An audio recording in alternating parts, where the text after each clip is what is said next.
اللہ وبرکاتہ۔ آئیے حضرات ہمارا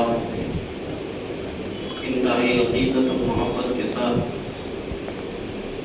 نبی اور آل نبی پر درود پاک کی ڈالیاں نچھاور کریں، پڑھے آواز بلند اللہم صلی اللہ علیہ وسلم و شفینا و حبیبنا و کریمنا و مولانا محمد مبارک وسلم صلو علیہ الصلاۃ والسلام علیک یا رسول اللہ۔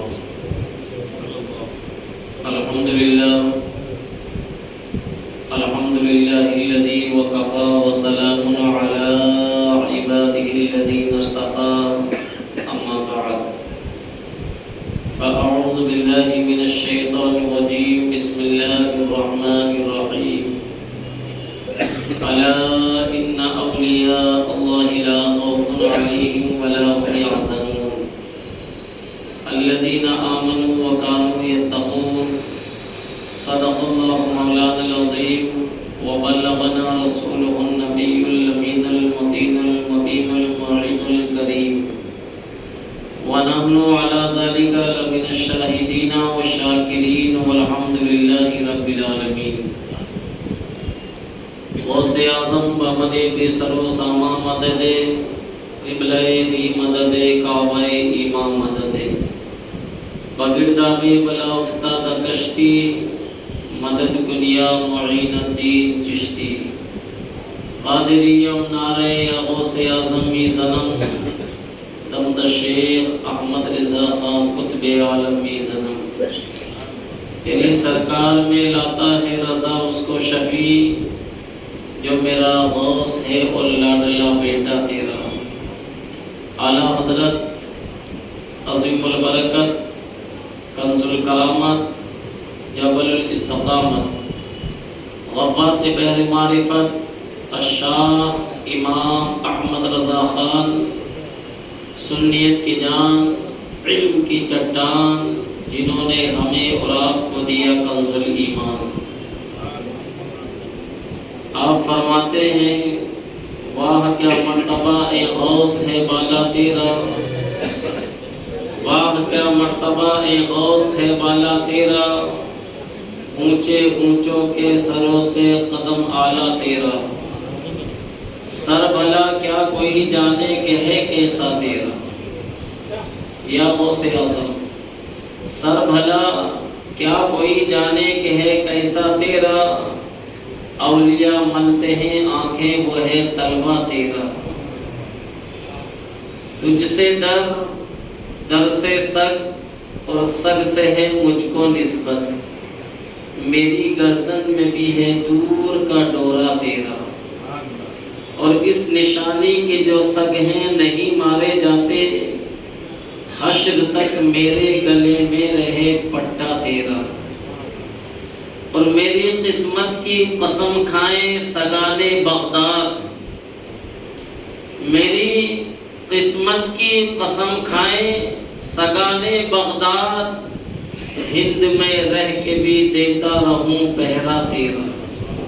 اور یا غوث اعظم، آپ کا مرتبہ تو یہ ہے، آپ کا مقام تو یہ ہے، اللہ نے آپ کے مرتبے اور مقام کو اتنا بلند رکھا ہے۔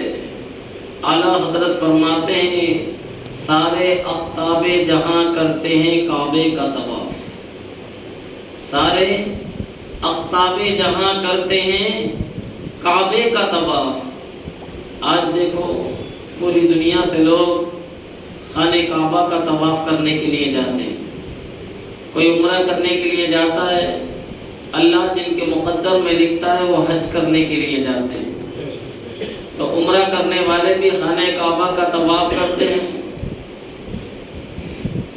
حج کرنے والے بھی خانہ کعبہ کا طواف کرتے ہیں، 7 چکر لگاتے ہیں، اور یہ اللہ کا واحد گھر ہے جس کا طواف کرنا جائز ہے، چکر لگانا جائز ہے۔ خانہ کعبہ کے علاوہ کسی اور جگہ کا طواف کرنا یہ جائز نہیں، چاہے وہ مزار غوث اعظم ہو یا مزار خواجہ غریب نواز ہو یا مزار معشوق ربانی سرکار ہو یا مزار افضل بیابانی سرکار ہو، مزار اس کو کہا جاتا ہے کہ جس کی زیارت کی جائے، زیارت کرنے کی جگہ ہے مزار۔ مسجد اس کو کہا جاتا ہے جہاں پر سجدہ کیا جائے، نماز پڑھنے کی جگہ ہے مسجد۔ بہرحال میں آپ کو بتا یہ رہا تھا کہ دنیا کے لوگ خانہ کعبہ کا طواف کرنے کے لیے جاتے ہیں، اور طواف کعبہ کیوں کرتا ہے انسان؟ عمرہ کرنے کے لیے کیوں جاتا ہے انسان؟ حج کرنے کے لیے کیوں جاتا ہے انسان؟ تاکہ ہمارا رب ہم سے راضی ہو جائے۔ اللہ کو راضی کرنے کے لیے انسان عمرے کا سفر کرتا ہے، اللہ کو راضی کرنے کے لیے انسان صفا اور مروہ کی دوڑ لگاتا ہے، حج کرتا ہے اللہ کی رضا کے لیے، عمرہ کرتا ہے اللہ کی رضا کے لیے۔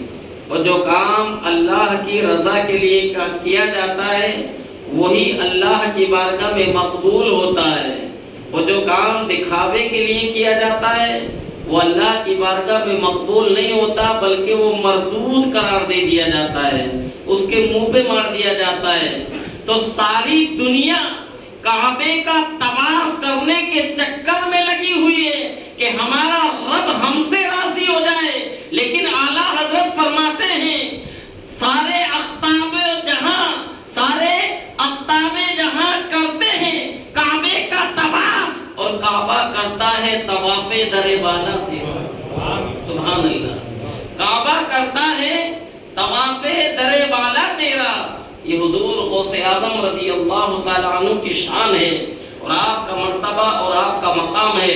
حضرت محدث حق دہلوی رحمت اللہ تعالیٰ علیہ فرماتے ہیں کہ جس طریقے سے آدم علیہ السلام سے لے کر عیسیٰ پیغمبر تک سارے نبیوں میں افضل ہمارے سرکار ہیں،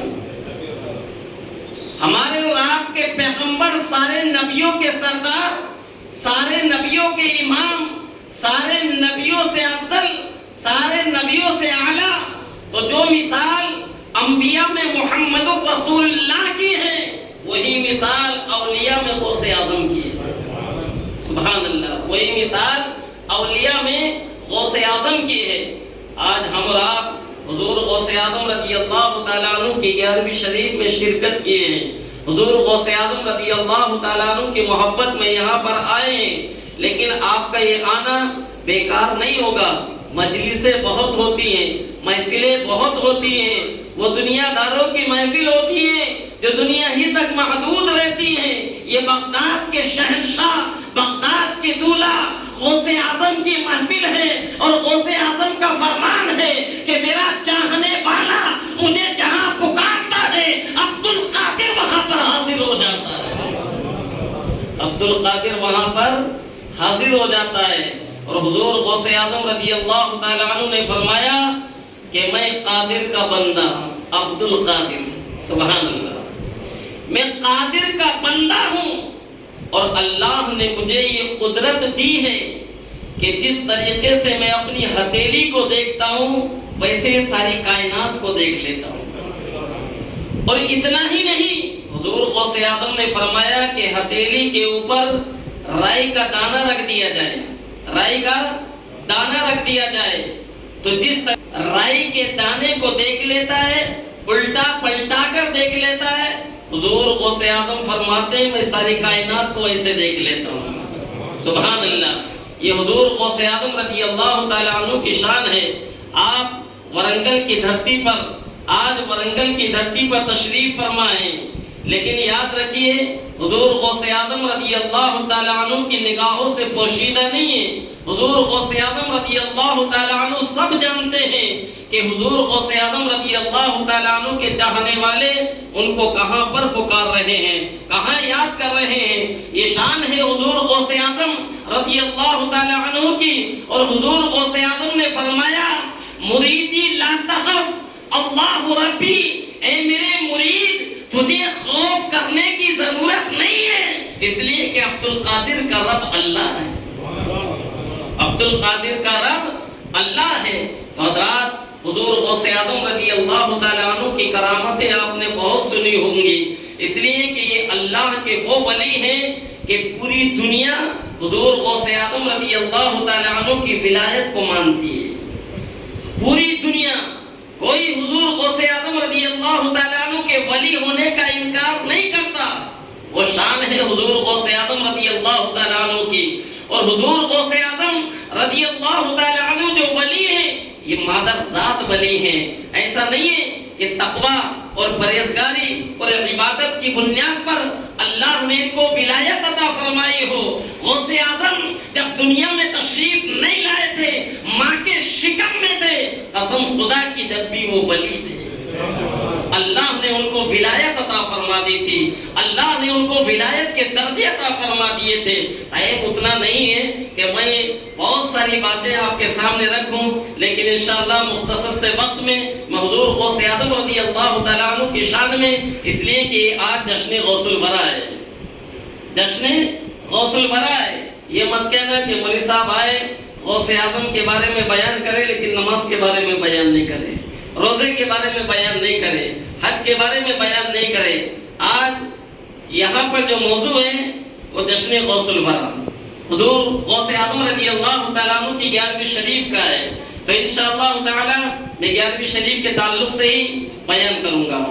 حضور غوث اعظم رضی اللہ تعالیٰ عنہ نے فرمایا کہ ایمان کے بعد، کس چیز کے بعد؟ ایمان کے بعد عبد القادر کی تحقیق یہ ہے کہ ایمان کے بعد سب سے بڑا ثواب یہ ہے کہ بھوکوں کو کھانا کھلانا.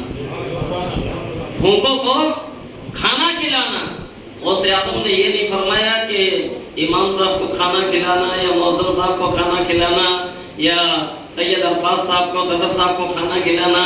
حضور غوث اعظم رضی اللہ تعالیٰ عنہ نے یہ نہیں فرمایا کہ کسی مسلمان کو کھانا کھلانا. نہیں، حضور غوث اعظم نے مطلق فرمایا ہے بھوکے کو کھانا کھلانا. اس لیے کہ میاں بھوک کی کوئی ذات نہیں ہوتی، بھوک کی کوئی ذات نہیں ہوتی، چاہے وہ غیر مسلم ہی کیوں نہ ہو. اگر تم نے بھوک کے وقت میں اس کی بھوک مٹا دی اور وہ خوش ہو گیا تو یاد رکھو، ہو سکتا ہے اللہ اسی کی برکت سے، اس کی بھوک مٹانے کی برکت سے اللہ تمہارے گناہوں کو مٹا کر تمہیں جنت عطا فرما دے. اور اللہ کی ذات سے کبھی نا امید مت ہونا. یہ مت سمجھنا یہ مسجد کے امام صاحب میں بہت نماز پڑھتے ہیں، بڑے نیک آدمی ہیں. مولوی صاحب تقریر کرنے کے لیے آئے، بہت بڑے نیک آدمی ہیں. ہم بڑے گنہگار آدمی ہیں، ہم بڑے گنہگار آدمی ہیں. اللہ کی ذات سے نا امید مت ہونا. اگر ہمارے تمہارے گناہ سمندر کے جھاگ سے بھی زیادہ ہو جائیں تب بھی اپنے آپ کو یہ مت کہنا ہم جہنمی ہیں، ہم جہنم میں جائیں گے. اگر سمندر کے جھاگ سے بھی زیادہ گناہ ہو جائیں تب بھی نا امید مت ہونا. اس لیے کہ سمندروں کے جھاگ سے بڑھ کر ہمارے اور آپ کے رب کی رحمت ہے. وہ بہت بڑا کریم ہے، وہ بہت بڑا رحیم ہے. 70 ماؤں سے زیادہ محبت کرتا ہے وہ اپنے بندوں سے. 70 ماؤں سے زیادہ. ایک ماں کی محبت اور ممتا یہ ہوتی ہے کہ بیٹا خطا پہ خطا کرتا رہے، بیٹی خطا پہ خطا کرتی رہے، لیکن ماں اس پہ پردہ ڈالتی رہتی ہے. وقت آتا ہے بیٹا خطا کرتا ہے جوانی کے جوش میں، بیوی کے ساتھ مل کر ماں کو ستاتا ہے، باپ کو ستاتا ہے، نہ ماں کو دیکھتا ہے نہ باپ کو دیکھتا ہے.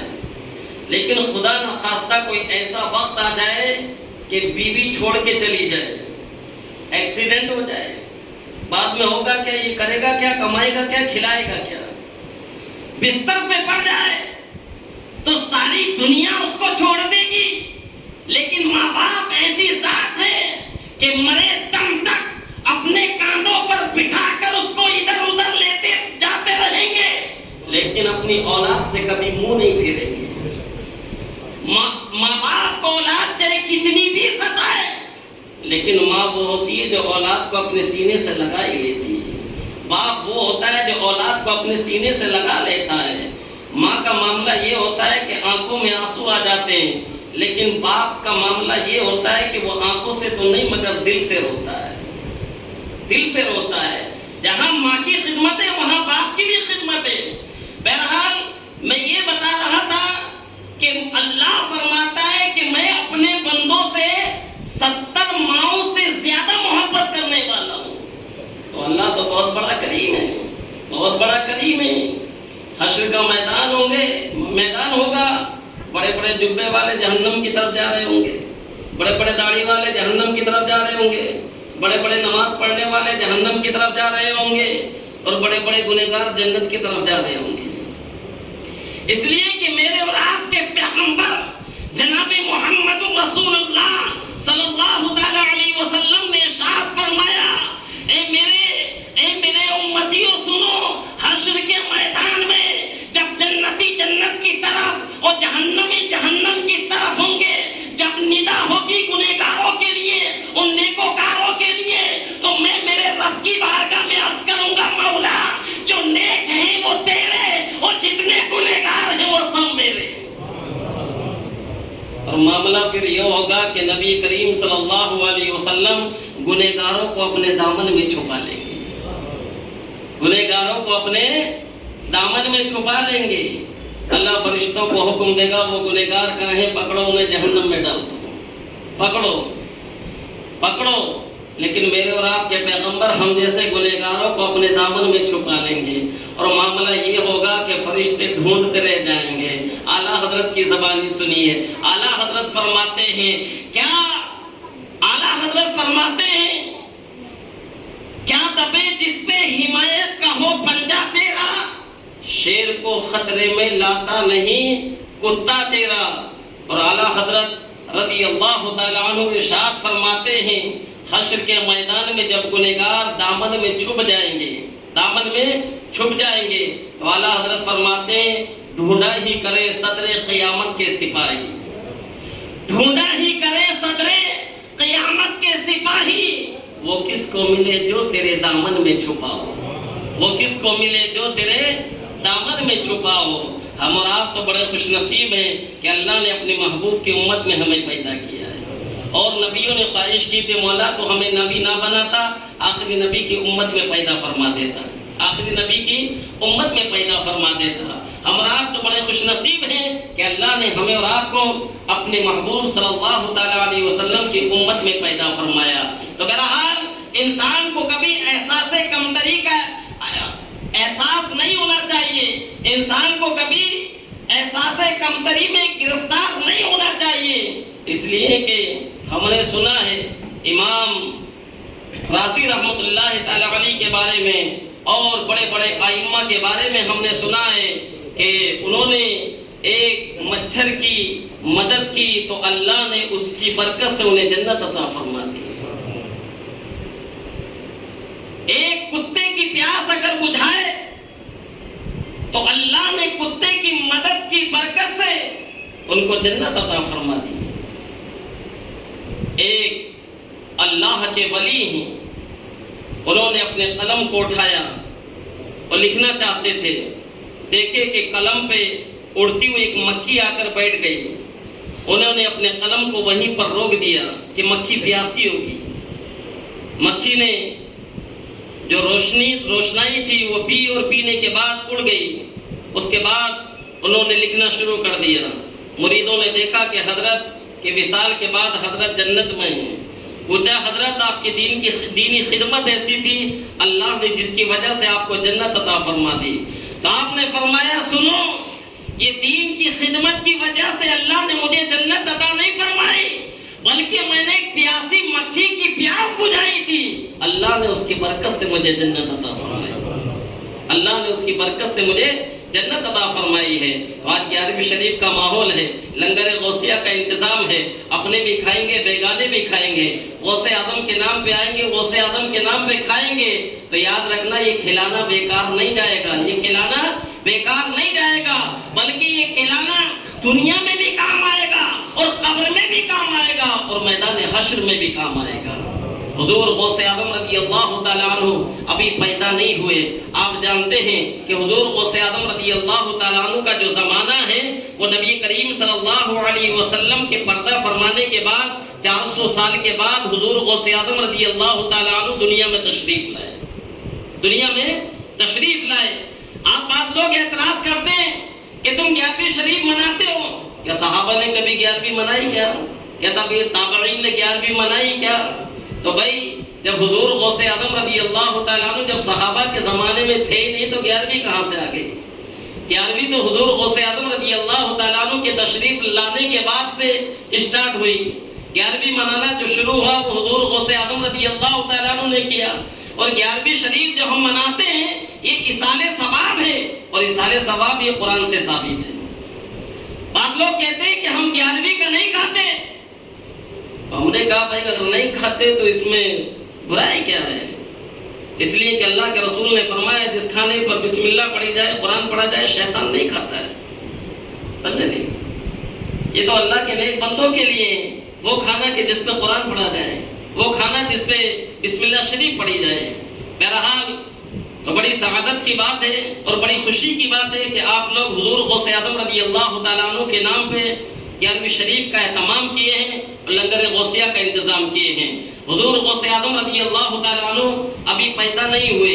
آپ جانتے ہیں کہ غوث اعظم ہے کون؟ یہ غوث اعظم وہ ہیں, آپ اگر ان کے والد کو دیکھیں گے تو وہ اللہ کے ولی, آپ ان کے نانا کو دیکھیں گے تو وہ بھی اللہ کے ولی, آپ ان کی والدہ کو دیکھیں گے تو وہ بھی اللہ کی ولیہ, آپ ان کی پھوپھی کو دیکھیں گے تو وہ بھی اللہ کی ولیہ, آپ ان کے والد صاحب کو دیکھیں گے حضرت ابو صالح جنگی دوست رحمۃ اللہ تعالیٰ علیہ, آپ ان کے نانا کو دیکھیں گے حضرت عبداللہ صومعی رحمۃ اللہ تعالیٰ علیہ, آپ ان کی والدہ کو دیکھیں گے فاطمہ ام الخیر ہیں جن کا نام فاطمہ ام الخیر ہے.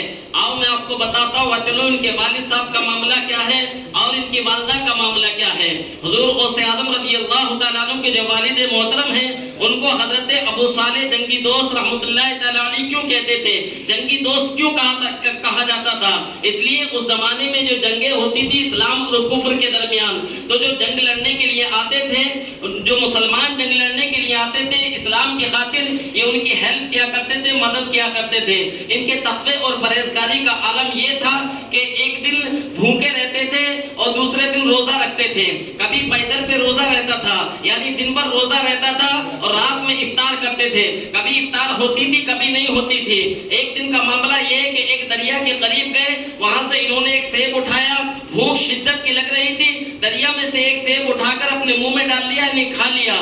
کھانے کے بعد دل میں احساس پیدا ہوا, اے ابو صالح تو نے جو یہ مال کھایا ہے یہ تیرا تو نہیں ہوتا, یہ تیرے لیے حلال نہیں ہے بلکہ یہ تیرے لیے حرام ہے. اور حشر کا جب میدان ہوگا اور تیرا رب تجھ سے پوچھے گا کہ تو نے فلاں کا مال کھایا اور میں نے جس کا مال کھایا وہ آ کر مجھ سے پوچھے گا تو نے میرا مال کھایا میری اجازت کے بغیر, تو حشر کے میدان میں کیا جواب دے گا؟ حضرت ابو صالح جنگی دوست رحمۃ اللہ تعالیٰ علیہ ہیں, ابھی جوانی کا عالم ہے. ہمارا معاملہ تو یہ ہے اگر ہم کسی سے قرض حسنہ بھی لے لیتے ہیں تو پھر دینے کا نام نہیں لیتے. ہمارا معاملہ تو یہ ہے حرام کی دولت اگر ہمیں مل جائے تو ہم ایسا کھا جاتے ہیں کہ ڈکار بھی نہیں لیتے. ہمارا معاملہ تو یہ ہے کہ قرآن نے جن چیزوں کو ہمارے لیے حرام قرار دیا ہے ہم رات و دن ان میں لگے ہوئے ہیں. قرآن فرماتا ہے یا ایھا الذین آمنوا انما الخمر والمیسر والانصاب والازلام رجس من عمل الشیطان. اے ایمان والو تم کبھی شراب کے قریب مت جانا,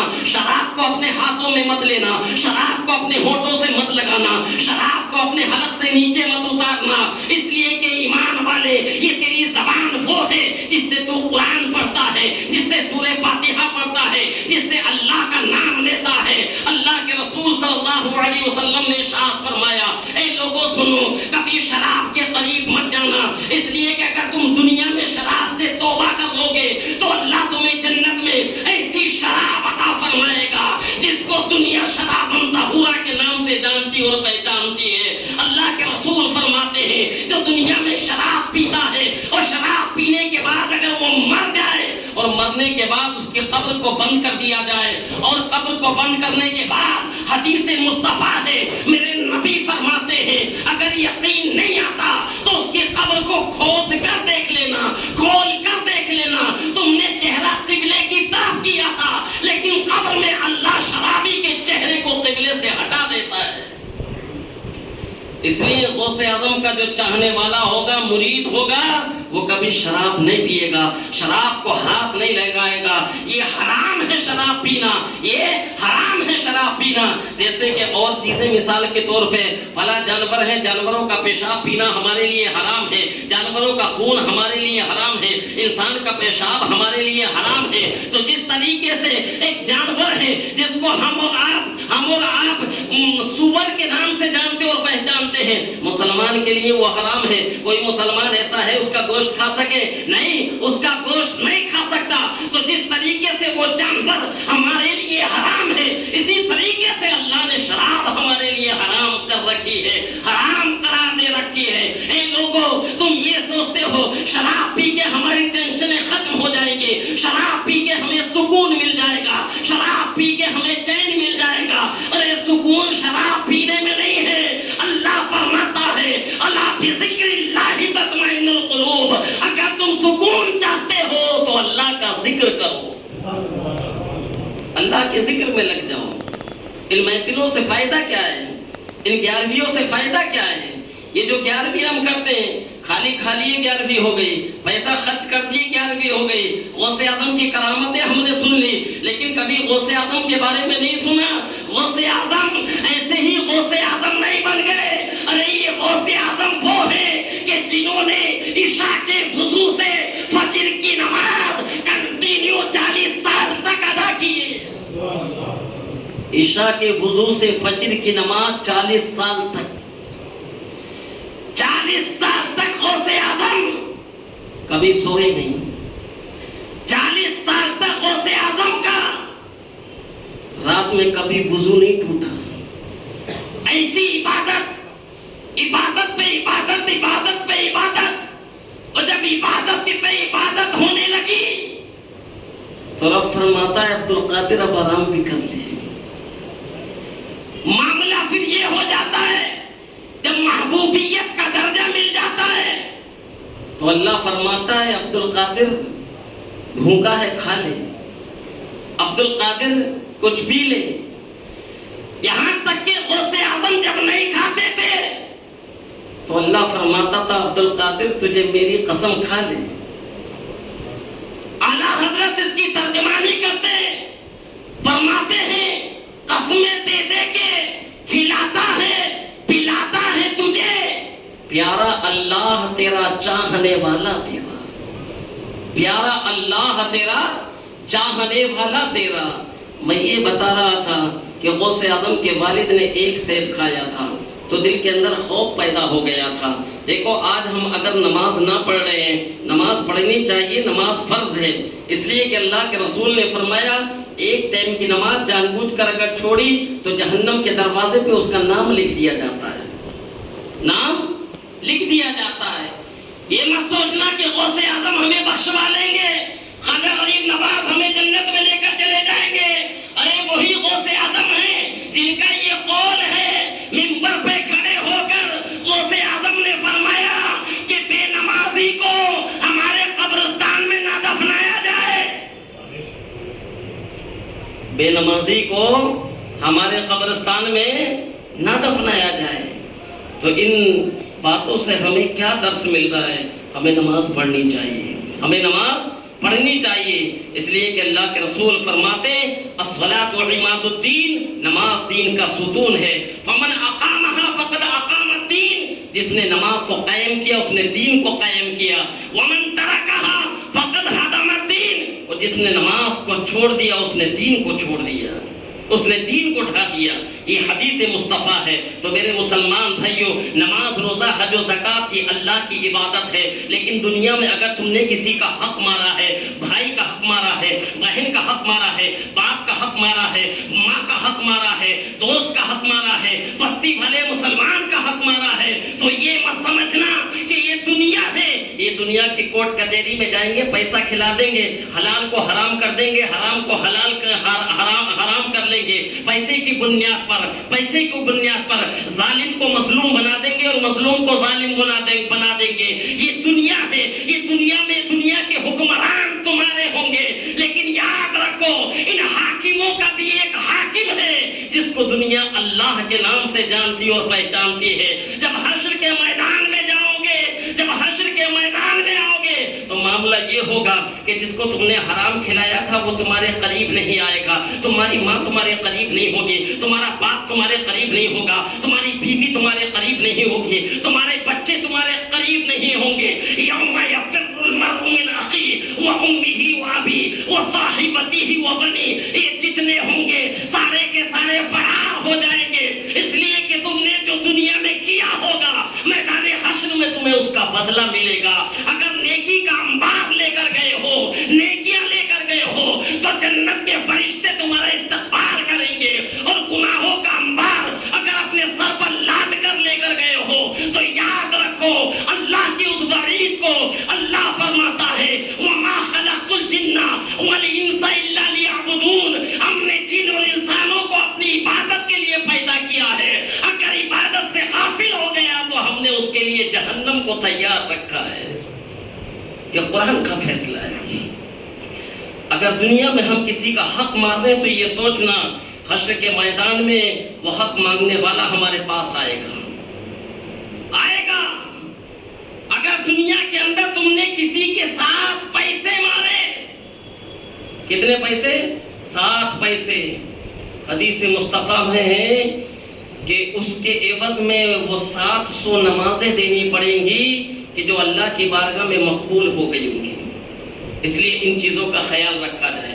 تو حضور غوث اعظم کے والد کے جب تقوی کا عالم ایک سے کھایا دل میں خیال پیدا ہوا، عبد القادر کے والد محترم حضرت ابو صالح جنگی دوست کے دل میں یہ خیال پیدا ہوا کہ یہ جو پھل تم نے کھایا یہ تمہارا نہیں ہے، تمہارے لیے حلال نہیں ہے، حرام ہے۔ چلتے رہے، ایک باغیچے میں گئے، دیکھا کہ ایک بزرگ ہیں، وہاں گئے اور جانے کے بعد کہا حضور یہ آپ کے باغیچے کی شاخیں لٹکی ہوئی ہیں، اس پہ سے سیب گر کے بہ رہا تھا، میں نے اٹھایا اور کھا لیا۔ بزرگ تھے، ان کو بھی تلاش تھی کسی نوجوان کی، بچی جوان تھی، گھر میں شادی کے لیے کوئی بہترین رشتہ نہیں مل رہا تھا، اس لیے کہ آج کا انسان دولت دیکھتا ہے لیکن کل کا انسان دولت نہیں ایمان دیکھتا تھا، ایمان دیکھتا تھا۔ حضرت ابو صالح جنگی دوست جب حضرت عبداللہ صومعی کی بارگاہ میں گئے، کہا حضور سیب کھا لیا معاف کر دوں۔ کہا ایسے معافی نہیں ملے گی، 2 سال تک ہمارے باغیچے کی خدمت کرو۔ کہا حضور جو حکم، 2 سال خدمت کی، 2 سال مکمل ہو گئے، حضور 2 سال پورے ہو گئے۔ کہا ابھی 2 سال اور کرو۔ کہا سرکار جو حکم، اس لیے کہ حشر کے میدان سے تو بچ جاؤں گا، دنیا میں جو سزا ہے اس کو مکمل کر لوں گا۔ 4 سال پورے ہو گئے، 2 سال اور کیے، 2 سال اور کرنے کے بعد پھر گئے، جانے کے بعد کہا حضور 2 سال مکمل ہو گئے۔ کہا 2 سال مکمل ہو گئے، اب ہماری اور ایک شرط ہے، اور ایک شرط ہے، معافی کا پروانہ تمہیں جب ہی ملے گا۔ کہا شرط کیا ہے؟ کہ ہماری بیٹیوں سے نکاح کرنا پڑے گا۔ حضور تیار ہوں نکاح کرنے کے لیے۔ سن لو بیٹی کیسی ہے، آنکھوں سے اندھی ہے، ہاتھوں سے لنجی ہے، پیروں سے لنگڑی ہے، زبان سے گونگی ہے، کانوں سے بہری ہے۔ کہا حضور جو بھی ہے منظور ہے، جو بھی ہے منظور ہے۔ نکاح ہو گیا۔ نکاح ہونے کے بعد جب کمرے کے اندر آپ داخل ہوئے اور آپ نے جا کر سلام کیا تو اندر سے سلام کا جواب ملا وعلیکم السلام۔ سلام کیا السلام علیکم، اندر سے جواب آیا وعلیکم السلام۔ یہ دیکھ کر پریشان کہ میں غلط کمرے میں تو نہیں آ گیا، بھاگے اور حضرت عبداللہ صومعی کے پاس گئے۔ حضور میں جس کمرے کے اندر گیا تھا وہ خاتون کون ہے؟ آپ نے تو کہا تھا کہ میری بیٹی زبان سے گونگی ہے، میری بیٹی اپنے کانوں سے بہری ہے، میری بیٹی اپنے ٹانگوں سے لنگڑی ہے، ہاتھوں سے لنجی ہے، لیکن میں جس کمرے کے اندر داخل ہوا میں نے دیکھا ایک حسین و جمیل خوبصورت لڑکی بیٹھی ہوئی ہے جس کی بڑی بڑی آنکھیں ہیں، جو کانوں سے سن رہی ہے، جو آنکھوں سے دیکھ رہی ہے، جو زبان سے بول رہی ہے، جو پیروں سے چل رہی ہے، جو ہاتھوں سے پکڑ رہی ہے۔ حضور غوث اعظم رضی اللہ تعالیٰ عنہ کے جو نانا ہے حضرت عبداللہ صومعی، انہوں نے فرمایا بیٹا میں نے جو کہا تھا وہ غلط نہیں کہا تھا، اور جو تو گیا ہے وہ بھی غلط نہیں گیا، اور جو تو نے دیکھا ہے وہ بھی غلط نہیں دیکھا۔ معاملہ یہ ہے کہ میں نے اپنی بیٹی کو جو کہا کہ وہ آنکھوں سے اندھی ہے، اس لیے کہ آج تک میری بیٹی نے کسی غیر محرم کو دیکھا نہیں ہے، سبحان اللہ، کسی غیر محرم کو نہیں دیکھا، اور آپ میں نے جو کہا تھا کہ میری بیٹی اپنے کانوں سے بہری ہے اس لیے کہ آج تک اس نے خلاف شریعت اپنی کسی کی آواز اپنے کانوں سے نہیں سنی ہے، اور میں نے جو کہا تھا کہ وہ ہاتھوں سے لنجی ہے وہ میں نے اس لیے کہا کہ میری بیٹی نے اگر ان ہاتھوں سے کوئی چیز پکڑی ہے تو وہ اللہ کا کلام ہے جس کو دنیا قرآن کے نام سے جانتی اور پہچانتی ہے۔ میری بیٹی نے اگر اپنے قدموں کو اٹھایا ہے تو غلط جگہ پر نہیں، اگر یہ قدم گئے ہیں تو مصلے پر گئے ہیں، تو دیکھیے کتنی پاکیزہ طاہرہ عابدہ ماں ہے حضور غوث اعظم کی۔ ادھر حضرت عبداللہ سومری، ادھر حضرت ابو صالح جنگی دوست، اور بیچ میں فاطمہ ام الخیر، اور ان تینوں کے بیچ میں جو پھول کھلا اس کو دنیا غوث اعظم کے نام سے جانتی اور پہچانتی ہے، ان کو غوث اعظم کہا جاتا ہے۔ ابھی غوث اعظم پیدا نہیں ہوئے، حالت خواب میں فاطمہ ام الخیر فرماتی ہیں پیدائش کا وقت قریب ہے، پیدائش کا وقت قریب ہے۔ جیسے ہمارے اور آپ کے پیغمبر دنیا میں تشریف لائے تو حضرت آدم نے بشارت دی، حضرت شیث نے بشارت دی، حضرت ابراہیم نے بشارت دی، حضرت موسیٰ کلیم اللہ نے بشارتیں دی، حضرت عیسیٰ روح اللہ نے بشارتیں دی۔ فاطمہ ام الخیر فرماتی ہے آمینہ کا لال جب دنیا میں آیا تو آمینہ کو انبیاء نے بشارتیں دی تھی، لیکن میرا بیٹا عبد القادر جب دنیا میں آ رہا تھا تو مدینے کا تاجدار میرے پاس آیا اور کہا مت الجبار مبارک ہو، تیری گود میں ولیوں کا سلطان آ رہا ہے۔ خوشخبری کون دے رہا ہے؟ آمینہ کا لال حضور غوث اعظم رضی اللہ تعالیٰ عنہ کی پیدائش پر۔ یہ حضور غوث اعظم رضی اللہ تعالیٰ عنہ کی شان ہے۔ آپ نے کرامتیں بہت سنی ہوں گی لیکن مختصر وقت میں آپ کو بتا رہا ہوں۔ حضور غوث اعظم رضی اللہ تعالیٰ عنہ جب پیدا جب ہوئے تو حضور غوث اعظم رضی اللہ تعالیٰ عنہ نے روزہ رکھنا شروع کر دیا۔ جب ماں نے دیکھا کہ بچہ کچھ کھا نہیں رہا ہے، بچہ کچھ پی نہیں رہا ہے، ابھی تو خوشی یہ تھی کہ بچہ پیدا ہوا ہے لیکن اب رنج پیدا یہ ہو گیا کہ بچہ کچھ کھا نہیں رہا ہے۔ ماں دیکھو تو وہ پریشان ہے، باپ دیکھو تو وہ پریشان ہے، ماں کی آنکھوں میں آنسو آ جاتے ہیں، اور دیگر افراد جتنے ہیں سارے کے سارے پریشان حال ہیں۔ غوث اعظم کی والدہ اپنے پستان کو آگے بڑھاتی ہے لیکن غوث اعظم نہیں پیتے ہیں، لیکن جب مغرب کا وقت ہوتا ہے عصر ختم ہو جاتی ہے، مغرب کا وقت ہوتا ہے، اذانوں کی آوازیں بلند ہوتی ہے اور غوث اعظم کی والدہ جب اپنے پستان کو آگے بڑھاتی ہے تو تاریخ گواہ ہے کہ حضور غوث اعظم نے دودھ پینا شروع کر دیا۔ سبحان اللہ، یہ غوث اعظم کی شان ہے۔ غوث اعظم نے پوچھا حضور یہ شریعت کے احکام جو لاگو ہوتے ہیں یہ تو بلاغت کے بعد لاگو ہوتے ہیں، آپ نے پیدا ہوتے ہی روزہ کیوں رکھا؟ تو حضور غوث اعظم نے فرمایا کہ یہ تو فتویٰ ہے لیکن عبد القادر نے جو روزہ رکھا اس کو فتویٰ نہیں، اس کو تقویٰ کہتے ہیں، یہ غوث اعظم کا تقویٰ ہے۔ حضور غوث اعظم رضی اللہ تعالیٰ عنہ کی شان اور مرتبہ اور مقام دیکھو۔ حضور غوث اعظم رضی اللہ تعالیٰ عنہ اس دنیا میں تشریف لائے، اس دنیا میں تشریف لائے، اور تشریف لانے کے بعد جب آپ کی عمر شریف تھوڑی بڑھتی چلی گئی، عمر شریف بڑھتی چلی گئی، حضور غوث اعظم سے پوچھا اے عبد القادر یہ بتاؤ تمہیں کب پتہ چلا کہ تم اللہ کے ولی ہو؟ اللہ نے تمہیں ولی بنا کر پیدا فرمایا ہے، اللہ نے تمہیں ولایت کے درجے عطا فرمائے ہیں، آپ کو کب پتہ چلا کہ آپ ولی ہیں؟ تو حضور غوث اعظم فرماتے سنو، جب میں اپنی ماں کے گھر سے مدرسے کی طرف چلتا تھا تو ایک انسان سفید لباس میں آ کر میرا ہاتھ پکڑ کے چلتا تھا مدرسے کے لیے، اور جب مدرسے کے قریب پہنچتا تھا تو وہ صدائیں بلند کرتا تھا اے لوگوں جگہ چھوڑ دو اس لیے کہ اللہ کا ولی آ رہا ہے۔ اور وہ لے کے جانے والا کوئی اور نہیں تھا بلکہ اللہ کا بھیجا ہوا فرشتہ تھا، فرشتہ۔ اب حضور غوث اعظم رضی اللہ تعالیٰ عنہ کی عمر شریف جب 4 سال 4 مہینے 4 دن کی ہو گئی، 4 سال 4 مہینے 4 دن، آج دیکھو جو سادات کے گھرانے ہوتے ہیں، جو علمی گھرانے ہوتے ہیں، اس میں بسم اللہ خوانی ہوتی ہے، اور بسم اللہ خوانی کب ہوتی ہے؟ جب بچہ 4 سال 4 مہینے 4 دن کا ہوتا ہے تو کسی عالم دین کو بلایا جاتا ہے، کسی پیر کو بلایا جاتا ہے، پیر کامل کو بلایا جاتا ہے، اور بلانے کے بعد بسم اللہ پڑھائی جاتی ہے۔ وہ بسم اللہ خوانی کرنے کا فائدہ کیا ہوتا ہے؟ بچے کے اندر اچھے اثرات پیدا ہوتے ہیں، اچھی عادتیں پیدا ہوتی ہیں۔ بہرحال حضور غوث اعظم کی عمر شریف جب 4 سال 4 مہینے 4 دن کی ہوئی تو حضور غوث اعظم کے والد محترم ایک مقبول ایک عالم دین کے پاس لے کر گئے اور کہا کہ اس کو بسم اللہ پڑھائیے. حضور غوث اعظم کو کھڑا کر دیا گیا, کہا بیٹا پڑھو بسم اللہ. حضور غوث اعظم نے بسم اللہ پڑھی اور بسم اللہ پڑھ کر ہی نہیں رکے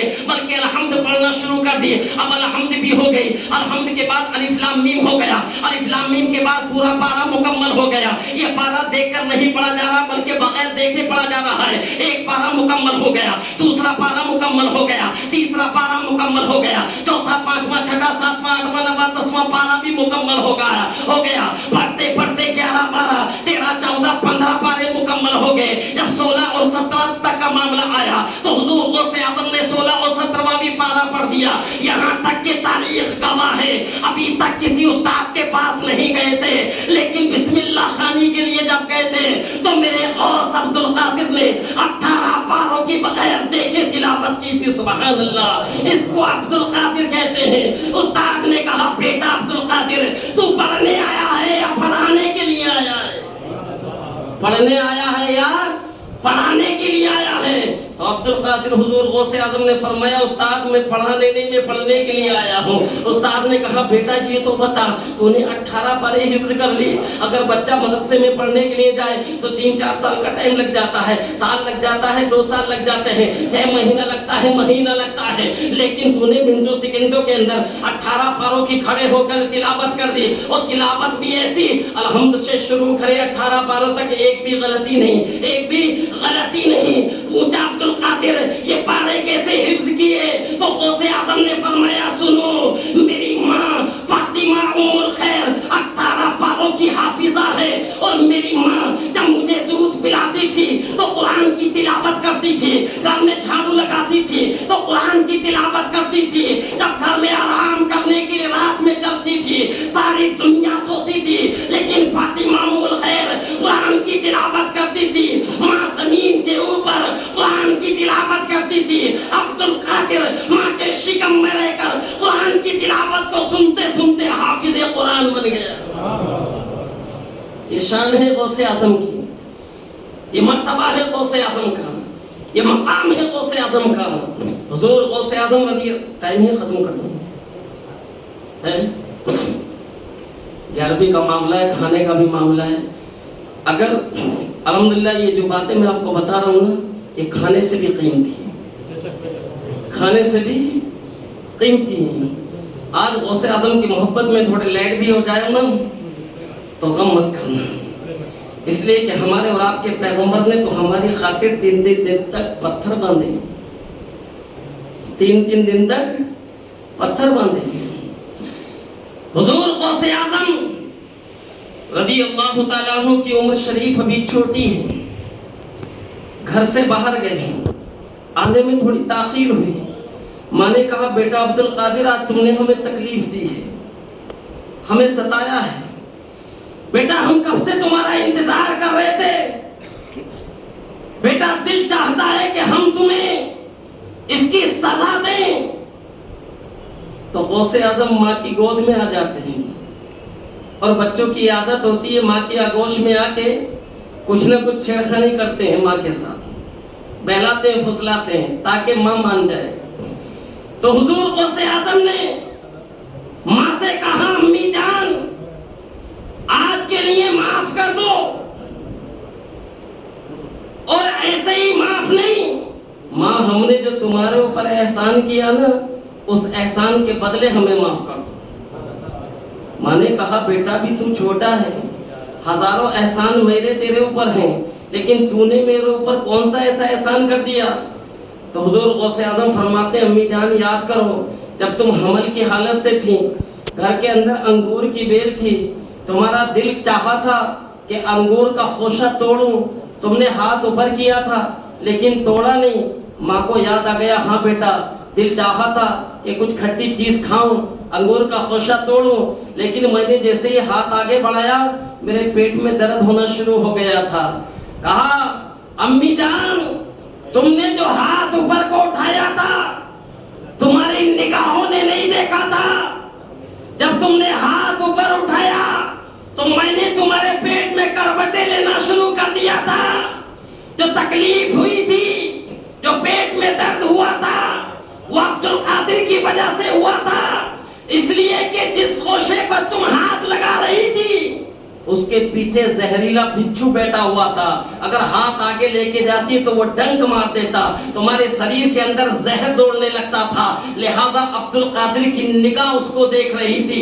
ماں ہم نے تمہارے اوپر احسان کیا، اس احسان کے بدلے آج ہمیں تم معاف کر دو۔ تو پتہ یہ چلا کہ حضور غوث اعظم ماں کے شکم میں رہ کر بھی ماں کی مدد فرما رہے ہیں، ماں کی مدد فرما رہے ہیں۔ اور ساری ایسی کرامتیں ہیں جو پیٹ کے اندر ہوئی تھی۔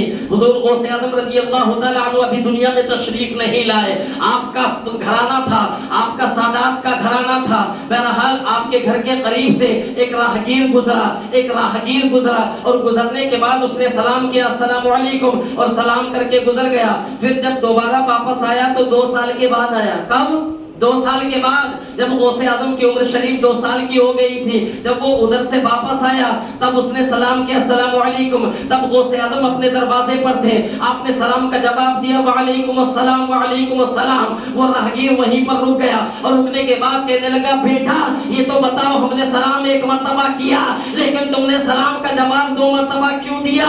تو غوث اعظم نے فرمایا، سن، اب سے 2 سال پہلے اس راستے سے گزر کے گیا تھا، تو نے سلام کیا تھا، میں ماں کے شکم میں رہ کے تیرے سلام کو سن رہا تھا۔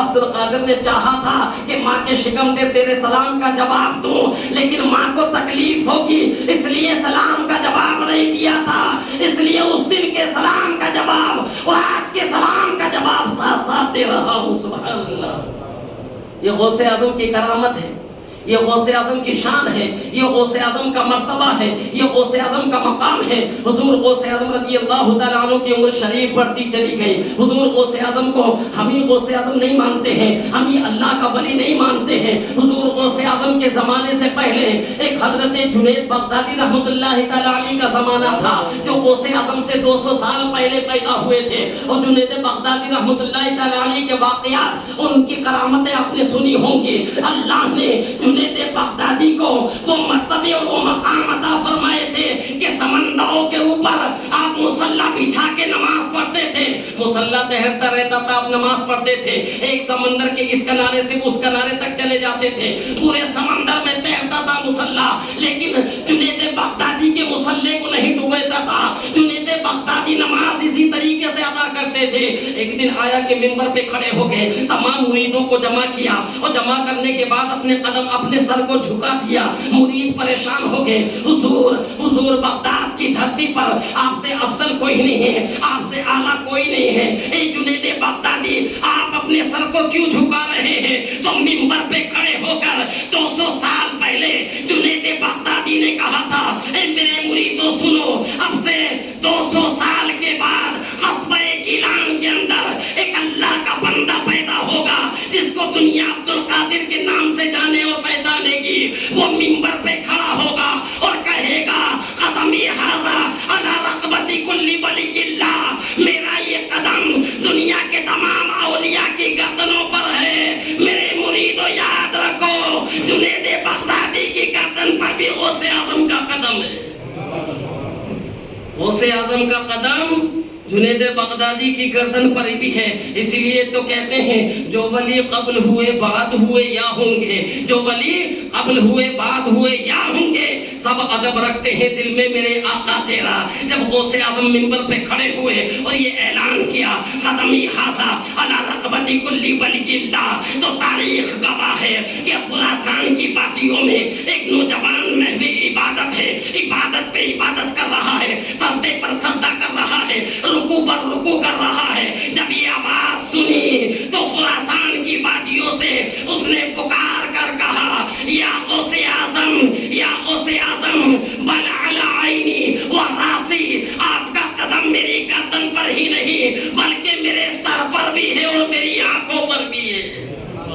خراسان کی وادیوں میں غوث اعظم نے بغداد سے کہا تھا، ادھر خراسان کی وادیوں میں عبادت کرنے والا نوجوان، جب اس نے یہ آواز سنی، پوری دنیا تک یہ آواز گئی تھی۔ تاریخ تو بتاتی ہے، جو زمین کے اوپر تھے اولیاء، انہوں نے بھی اپنے سر کو جھکا دیا تھا، وہ جو پہلے اپنی قبروں میں جا چکے تھے، قبروں میں انہوں نے اپنے سر کو جھکا دیا تھا. اے عبد القادر، تیرا قدم ہماری بھی گردنوں پر ہے.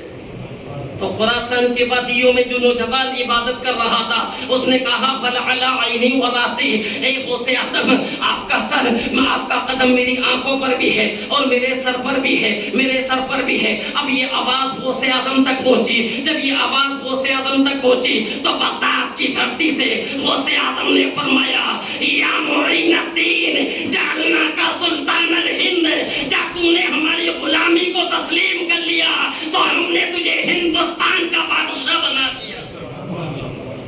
خراسان کی وادیوں میں کوئی اور نہیں. دنیا جس کو غریب نواز کہتی ہے، جس کو خواجہ خواجگان کہتی ہے، خواجہ ہندوستان کہتی ہے، وہ خواجہ غریب نواز ہیں. غوث اعظم نے فرمایا جب ہماری غلامی کو تو نے تسلیم کر دیا تو جا ہم نے تجھے ہندوستان کا بادشاہ بنا دیا. اور ہمارے ہم سنیوں کا عقیدہ یہ ہے کہ زمین کے اوپر حکومتیں آتی رہیں جاتی رہیں، لیکن ہندوستان کا بادشاہ، ہندوستان کا راجہ تو میرا خواجہ ہے، راجہ تو میرا خواجہ ہے. اتنا ہی نہیں، جب اس جملے کو حضور مفتی اعظم ہند نے سنا، اعلیٰ حضرت کے فرزند نے سنا، تو حضور مفتی اعظم ہند نے فرمایا یا غوث اعظم، یہ دل، یہ جگر ہے، یہ آنکھیں، یہ سر ہے، جہاں چاہو رکھو قدم غوث اعظم، جہاں چاہو رکھو قدم غوث اعظم. غوث اعظم کی شان تو یہ ہے کہ ایک بیوہ عورت غوث اعظم کی بارگاہ میں آئی. حضور 7 بچیاں ہو گئی، بچہ پیدا نہیں ہوا. لوگ کہتے ہیں ولیوں کی دعاؤں سے کچھ نہیں ہوتا. ارے ولیوں کی دعاؤں سے تو اللہ تقدیر بدل دیتا ہے، تقدیر بدل دیتا ہے. اور مین چیز، اولیاء کا مقصد کرامتیں دکھانا نہیں ہوتا. اولیاء کا مقصد ہوتا ہے شریعت مصطفیٰ پر لوگوں کو چلانا. اولیاء کا مقصد ہوتا ہے ناموس رسالت کی حفاظت کرنا. جب غوث اعظم کی بارگاہ میں ایک عیسائی آ کر کھڑا ہوا اور اس نے کہا عیسیٰ پیغمبر نے مردوں کو زندہ کیا، کیا تمہارے نبی نے کبھی مردوں کو زندہ کیا ہے؟ تو میرے غوث اعظم نے اپنی زبان سے اس کو جواب نہیں دیا. کہے او نادان، تو اس نبی کی بات کرتا ہے جس نبی کے غلاموں کے غلاموں کے غلاموں کے غلاموں کے غلاموں کے غلاموں کا غلام ہوں میں. 400 سال کے بعد میں دنیا میں آیا، میں نہ صحابی ہوں نہ تابعین. تو اس نبی کی بات کرتا ہے، میں اس نبی کے غلاموں کا غلام ہوں. چل مجھے کون سے قبرستان اور کس قبر پہ لے کے جانا چاہتا ہے، چل. کرامت دکھانا مقصود نہیں تھا، ناموس رسالت کی حفاظت کرنا مقصود تھا. گئے، اشارہ کیا اس قبر سے مردے کو زندہ کر دوں. اور اس قبر کے اندر جو تھا وہ بنی اسرائیل کا امتی تھا، بنی اسرائیل کا، بنی اسرائیل کی امت کا انسان تھا. غوث اعظم کھڑے ہوئے، اللہ کی بارگاہ میں دعا کی، مولا عبد القادر اپنی ذات کے لیے نہیں، ناموس رسالت کے لیے یہاں آیا ہے. مولا ناموس رسالت پر حملہ ہو رہا ہے، میں چاہتا ہوں ناموس رسالت کی حفاظت کے لیے اس قبر سے مردے کو زندہ کر دے. غوث اعظم نے ایڑ لگائی، قبر شک ہوئی، پھٹی، انسان کھڑا ہو گیا، کلمہ پڑھتا ہوا لا الہ الا اللہ محمد رسول اللہ، لا الہ الا اللہ محمد رسول اللہ. کھڑا ہونے کے بعد کہا عبد القادر شکریہ ہے تیرا، ہم تو بنی اسرائیل کے تھے لیکن تو نے محمد رسول اللہ کا امتی بنا دیا. لا الہ الا اللہ محمد رسول اللہ پڑھا کر محمد رسول اللہ کا امتی بنا دیا. حضور غوث اعظم نے فرمایا نادان سن، یہ تو عبد القادر کی ٹھوکر، اگر میرا نبی قبرستان میں ٹھوکر مار دے تو پورے قبرستان کے مردوں کو زندہ کر دے. ناموس رسالت پر جب جب آنچ آئی تو حضور غوث اعظم رضی اللہ تعالیٰ عنہ نے اپنی کرامتوں کے ذریعے سے اس کو جواب دیا ہے۔ آپ نے مشہور کرامت سنی ہوگی غوث اعظم کی کہ 12 سال پہلے سمندر کے اندر ایک بارات ڈوب گئی تھی۔ 12 سال، میاں 12 سال کتنے ہوتے؟ آدمی اگر پانی کے اندر 12 سال چلا جائے جہاز کے ساتھ، بارات کے ساتھ، دولہا بھی اسی میں، دلہن بھی اسی میں، دولہا بھی اسی میں، دلہن بھی اس میں، باراتی بھی اسی میں، 12 سال 12 سال پہلے سنا ہوگا جو ڈوبی تھی کشتی وہ پل میں نکالی، تجھے ایسی قدرت ملی غوث اعظم۔ 12 سال پہلے دریا کے قریب گئے غوث اعظم، ایک ضعیفہ کو روتے ہوئے دیکھا، کیوں رو رہی ہے؟ حضور 12 سال سے آتی ہوں، 12 سال سے روتی ہوں، صبح میں آتی ہوں، شام میں چلی جاتی ہوں، میرے گھر کا ایک ہی جوان بیٹا تھا، چشمہ چراغ تھا، دلہن کو لینے کے لیے گیا تھا، بارات ادھر سے آ رہی تھی، ڈوب گیا، اب دنیا میں کون ہے میرا، بس آتی ہوں، بیٹی کی یادوں کو تازہ کرتی ہوں، چلی جاتی ہوں، لیکن میرے غوث کسی کی آنکھوں میں آنسو کا وارہ نہیں کرتے تھے۔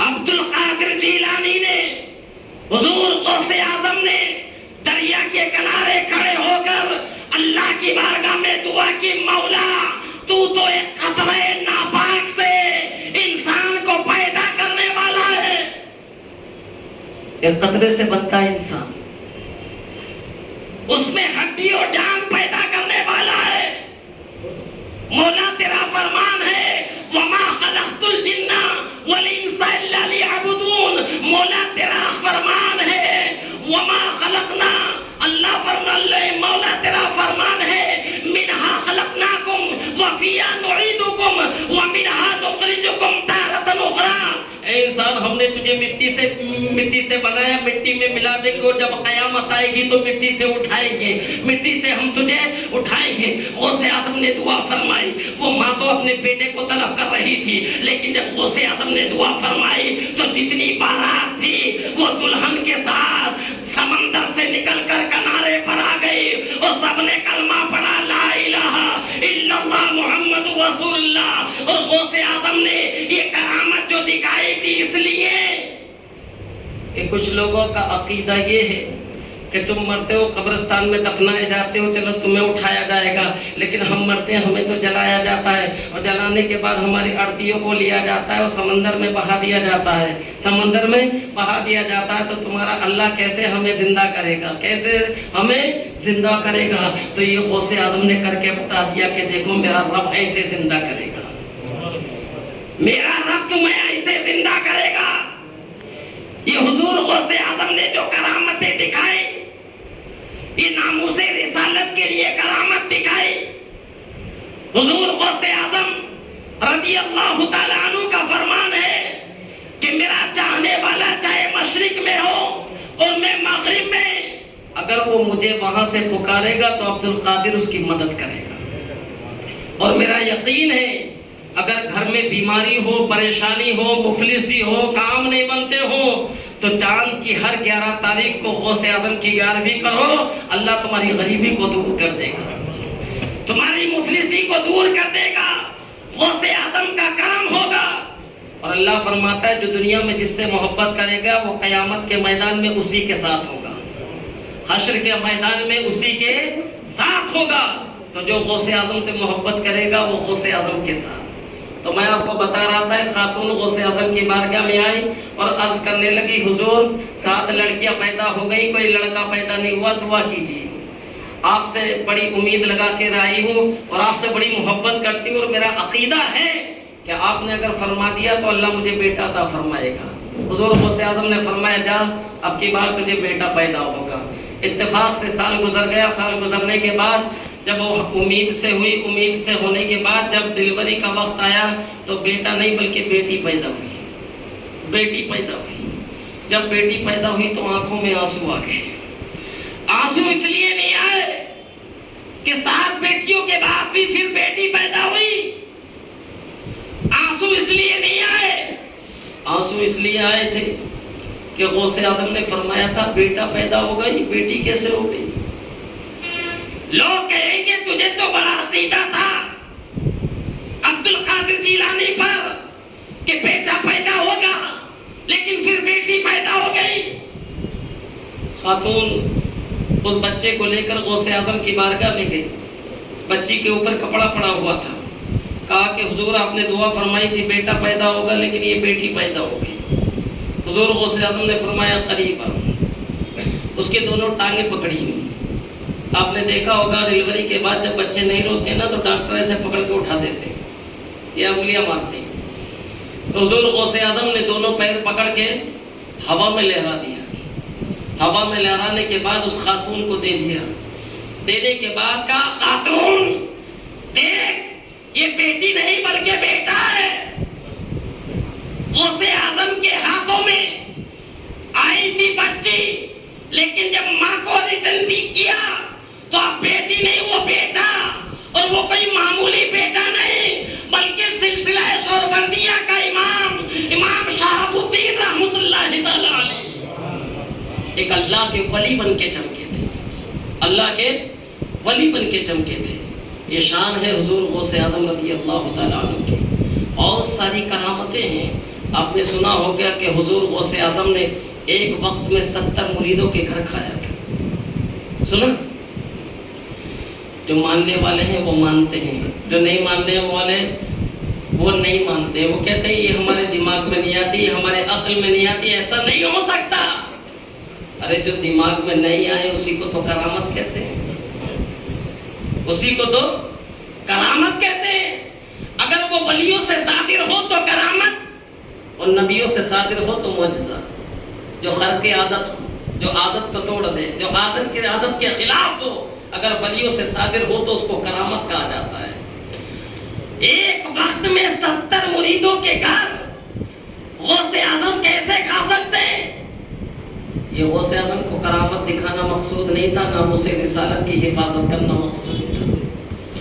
بعض بدعقیدوں کا عقیدہ یہ ہے کہ نبی قبر میں تشریف نہیں لاتے، اس لیے کہ ایک وقت میں نہ جانے کتنے مرتے ہیں اور کتنوں سے سوال و جواب ہوتا ہے۔ ایک وقت میں نبی کہاں کہاں آئیں گے، ایک وقت میں نبی کہاں کہاں آئیں گے۔ 70 مریدوں کے گھر پہ جانے کے بعد غوث اعظم نے فرما دیا کہ دیکھو جب غلام کی طاقت کا عالم یہ ہے تو آقا کی طاقت کا عالم کیا ہوگا۔ جب ان کے گدا بھر دیتے ہیں شاہان زمانہ کی جھولی، محتاج کی جب یہ حالت ہے مختار کا عالم کیا ہوگا۔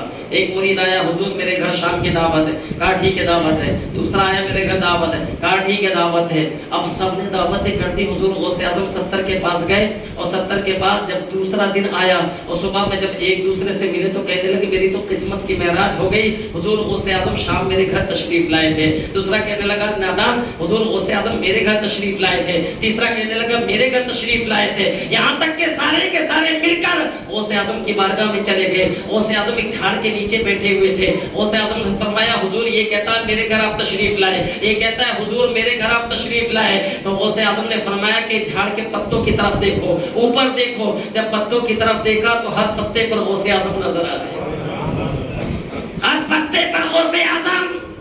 تبھی غوث اعظم نے فرمایا سنو میں اس نبی کا غلام ہوں۔ جب غلام کی ایک طاقت کا یہ عالم ہے تو پھر نبی کی پاور اس کی طاقت کا عالم کیا ہوگا۔ نبی کا امتی جہاں بھی جب بھی اپنی قبر میں جاتا ہے اور تیسرا سوال ہوتا ہے ما کنت تقول فی حق ھذا الرجل، بول تو ان کے بارے میں کیا کہتا ہے۔ نبی فرماتے ہیں میں ہر امتی کی قبر میں تشریف لاتا ہوں۔ یہ سنیوں کا عقیدہ ہے، یہ سنیوں کا عقیدہ ہے۔ بہرحال میرے مسلمان بھائیوں 11ویں شریف آپ نے کی ہے، 11ویں شریف کیجئے، منائیے، دھوم دھام سے منائیے، اس لیے کہ بڑی بڑی بارگاہوں پہ آپ کہیں بھی دیکھو جب سے وہ مزاروں میں گئے ہیں آج تک لنگر چل رہا ہے اور قیامت تک چلتا رہے گا۔ غوث اعظم کی بارگاہ میں بھی لنگر، اس لیے کہ اولیاء کو لنگر سے بڑی خوشی ہوتی تھی، وہ کھلاتے تھے مگر کھاتے نہیں تھے۔ خواجہ غریب نواز کی بارگاہ میں چلے جاؤ، آج بھی لنگر جاری ہے، آج بھی لنگر جاری ہے۔ وہ کھلاتے تھے لیکن خود نہیں کھاتے تھے۔ تو آپ غوث اعظم کے نام سے کھلا رہے ہیں تو یہ مت دیکھو کہ کھا کون رہا ہے، بس یہ دیکھو کہ ہم کھلا کس کے نام سے رہے ہیں۔ بس جس کے نام سے ہم اگر کھلا رہے ہیں وہ خوش ہو جائے تو بیڑا پار ہو جائے۔ اللہ کی بارگاہ میں دعا ہے اللہ تعالیٰ مجھے اور آپ کو ان تمام باتوں پر عمل کی توفیق عطا فرمائے۔ استغفر اللہ ربی من کل ذنب و اتوب الیہ۔ خوب کی سیر چمن پھول چنے شاد رہے، بعد بعد جاتا ہوں میں، گلشن تیرا آباد رہے، گلشن رہے گا پھول کھلیں گے، زندگی رہی تو ہم آپ سے پھر ملیں گے۔ وما علینا الا البلاغ۔ السلام علیکم ورحمۃ اللہ وبرکاتہ۔ ایک مرتبہ کلمہ طیب پڑھیے، لا الہ الا اللہ محمد رسول اللہ صلی اللہ علیہ وسلم۔